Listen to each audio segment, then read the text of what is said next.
There are numerous formal solo exercises connected with Taijiquan. All are to a certain degree historical accidents. All collections of techniques common to the various boxing styles extant in that era in China and Asia, slowed down, modified to cultivate certain internal habits, designed to eschew the use of so-called long force and develop jing, a vibratory emission that operates over a very small distance, around 1 inch.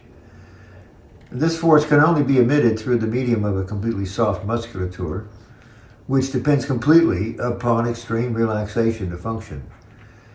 This somatic condition, combined with intricate manipulations of the very small muscles of the body, conforms completely with the proper cultivation of qi, causing Taijiquan to be regarded as the most sophisticated form of qigong practice.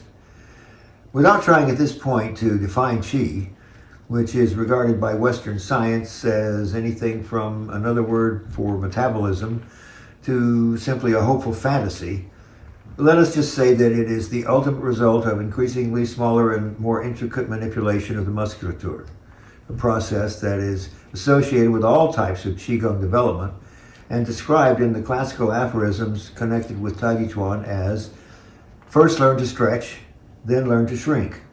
In this way, one's movements become fine and delicate. The solo form is the first step in this process. That is, large movements that engage all of one's muscles and should not be seen as a slow motion rehearsal of fighting techniques as they are actually used in combat. In this way, Taijiquan differs significantly from most martial arts solo forms, which are usually performed at fighting speed and are meant to be executed exactly as they are when fighting. The techniques remain, but when actually at fighting, the Taijiquan are modified to respond perfectly to the opponent's attack and reduced to a size that makes them practically unrecognizable. This final result can be more clearly observed in the Sancho exercise, which represents the final stage of Taijiquan development, just as the solo form represents its most elementary one. Attempting to evaluate or compare the various styles and forms extant on the basis of movements included or excised, or their overall length, as in the so-called short or long forms, is a worthless exercise and a completely useless guide in one's selection of a style or teacher. Presentations of high speed or so-called combat versions of the form reveal nothing but the ignorance of the teacher as to its true function. The proper speed of execution is not fixed, but varies somewhat depending upon the exact elements being studied. Many of these elements are presented in some detail in my book, Taijiquan Meditations for the Solo Form. However, the upper and lower permissible speeds, its proper range of execution in this regard may be qualified as not so fast as to require tension to maintain the movement's size and shape, and not so slow as to disengage the complete use of all the muscles, or create even the slightest breaks in one's action. This is defined in the Taijiquan nomenclature as the avoidance of both li and stagnancy. For the long form, this is roughly about 10 minutes at the very fastest and half an hour at the very slowest. Something around 20 minutes is an optimum time for its execution. The techniques always proceed with the assumption of an imaginary opponent to which one is responding, and one are never indicative of forceful aggression on the part of the Taijiquan adept. The steps shown in the form are merely to facilitate transitions between the techniques, and when actually applied, depend completely upon additional footwork in order to be effective.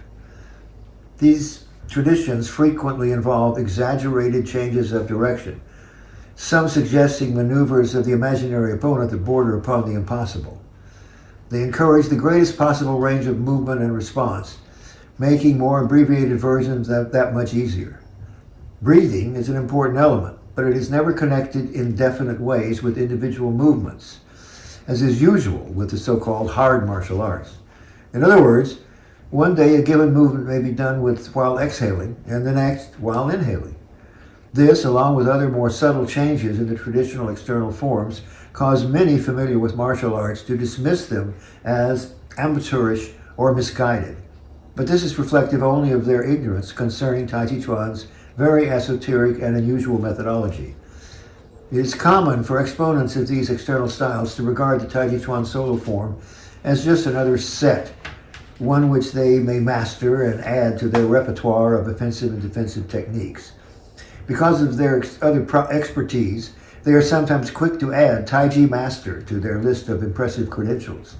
Unfortunately, since the execution of more external styles involves the production of force that is entirely inconsistent with the requirements of Jing, or internal force, and skill in combat requires a consistent habit that cannot be arbitrarily or easily altered on a whim, the practices of Taijiquan preclude any coexistence with those of other systems. This leads to an almost legendary prohibition of any other forms of practice when studying Taijiquan, a tradition that is regrettably viewed by many as simply a pretentious kind of snobbery. But it is not. The solo form is just one of many protocols that needs extensive training to appreciate. As the classic states, you cannot suddenly understand it. It is not an elegant dance to be perfected and performed, nor a calisthenic practice like jogging or aerobics, but an opportunity to reprogram a variety of physical functions in a way that is quite unique and counterintuitive. Even considering it as a foundation for future practice is somewhat misleading, since its deepest subtleties cannot be grasped without the perspective of more advanced work. It is instead something that is continuously returned to and reformed, a process sometimes accompanied by the recognition of years of incorrect practice. Such deep insight sometimes brings changes that shatter heretofore apparently flawless and highly confident performance. And the prospective student should not be seduced by overly slick or masterful attitudes. The true master of Taijiquan is one who necessarily always regards himself quite sincerely as a beginner. Traditional Kung Fu is always associated with colorful uniforms and frequently with exciting musical accompaniment.